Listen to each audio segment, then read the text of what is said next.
പാമ്പ് കടിച്ചൊരു അപകടം ഉണ്ടായാൽ ആ മുറിവ് സോപ്പിട്ട് കഴുകാനോ മുറിവിന് മുകളിൽ തുണി മുറുക്കി കെട്ടാനോ പാടില്ല എന്നാണ് ഡോക്ടർമാർ പറയുന്നത്. അങ്ങനെയൊക്കെയാണ് നമ്മൾ പണ്ടൊക്കെ കേട്ടിട്ടുള്ളത്. മുറിവേറ്റ ഭാഗം അനക്കാതെ എത്രയും പെട്ടെന്ന് ആശുപത്രിയിൽ എത്തിക്കുകയാണ് വേണ്ടത്. ശരീരത്തിൽ വിഷബാധ ഏറ്റിട്ടുണ്ട് എന്ന് ഉറപ്പിച്ചാൽ മാത്രമേ ആന്റിവെനം നൽകാൻ കഴിയുകയുള്ളൂ.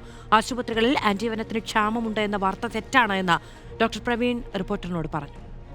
ഈ ക്രേറ്റ് പോലുള്ള പാമ്പുകൾ, അതായത് വെള്ളിക്കെട്ടൻ എന്ന് പറയുന്നതൊക്കെ കടിച്ചു കഴിഞ്ഞാൽ ആ കടിച്ച ഭാഗത്തുള്ള പാടുകളോ ചിലപ്പം മുറിവോ ഒന്നും തന്നെ കാണത്തില്ല. നമ്മുടെ നാഡീവ്യൂഹത്തെ ബാധിക്കുന്ന ഒരു വിഷമാണ്.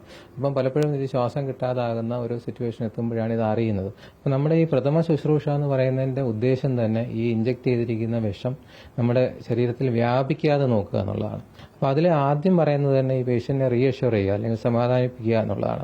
പരിഭ്രാന്തിയൊക്കെ ഉണ്ട്. അപ്പോൾ അങ്ങനെ വരുമ്പോൾ നമ്മുടെ ഹൃദയമിടിപ്പ് വലുതായിട്ട് കൂടുകയും അത് കാരണം രക്തഓട്ടം കൂടും. രക്തഓട്ടം കൂടുമ്പോൾ നമുക്കറിയാവുന്ന പോലെ ഈ വിഷം പെട്ടെന്ന് ശരീരത്തിൽ വ്യാപിക്കാനുള്ള ഒരു സാധ്യതയുണ്ട്. അപ്പോൾ അതുകൊണ്ട് ആളെ സമാധാനിപ്പിക്കുക എന്നുള്ളതാണ്.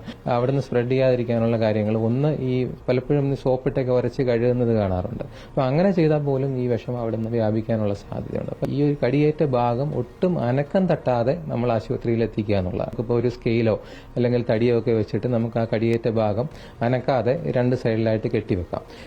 മുറുക്കി കെട്ടുക അല്ലെങ്കിൽ കടിയേറ്റ ഭാഗത്തിന് മുകളിൽ ഒരു ടൂർണിക്ക മുറുക്കി കെട്ടുക അതൊരിക്കലും ചെയ്യാൻ പാടില്ല എന്നുള്ളതാണ്. അപ്പോൾ അങ്ങനെ ചെയ്തു കഴിഞ്ഞാൽ നമ്മുടെ മൊത്തം ആ ഏരിയയിലുള്ള രക്തഓട്ടം കുറയുകയും ആ ഒരു കടിയേറ്റ ഭാഗത്തിന് പിന്നീട് ചിലപ്പോൾ മുറിച്ച് കളയേണ്ട രീതിയിലൊക്കെ വരാനുള്ള സാധ്യതയുണ്ട്.